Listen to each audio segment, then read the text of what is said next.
Kuya, ang totoong gwapo ba? Tahimik lang. Kuya.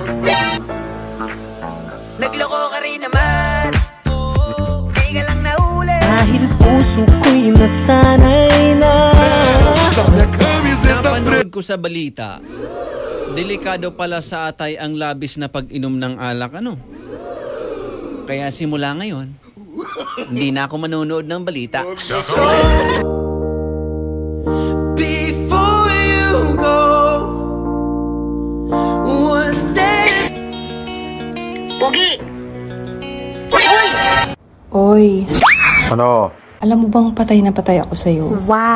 Ang mga babae, pag nasaktan, hindi nila yan makalimutan. Pero pag sila ang manakit, hindi nila yan matandaan.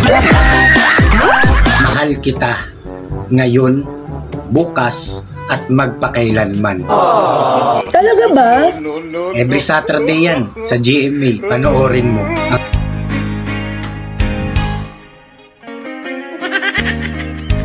Panahong sinayang ko. Pero hindi ka makautot. Kasi pinipigilan mo. Family reunion. Ang sabi ko, agawan ng lupa.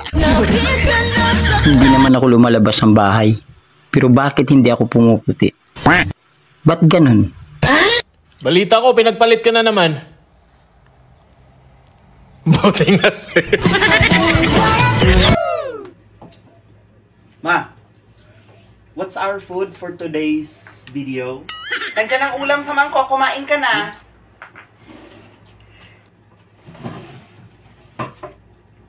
What is this, Ma? What kind of soup is this with baby fish? Dilis yan na may...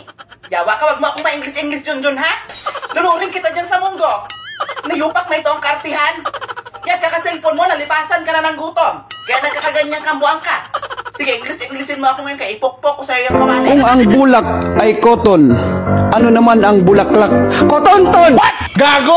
Bobo ang Panawagan sa mga pogi dyan.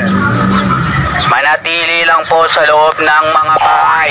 Hindi daw ako marunong mag-English. Wag ako. How much your name? Minsan natin pa. Ang galing sumayaw at ang ganda. Ganyan ang chismis ginawa ni Marites, kinalat ni Marisol at pinaniwalaan ni Sally. Na kay Sally at pinento naman kay Eva. Anong sabi mo? Yung mga nagtitiktok mukhang tanga? Ikaw nga, hindi ka pa nga nagtitiktok mukhang tanga ka ni.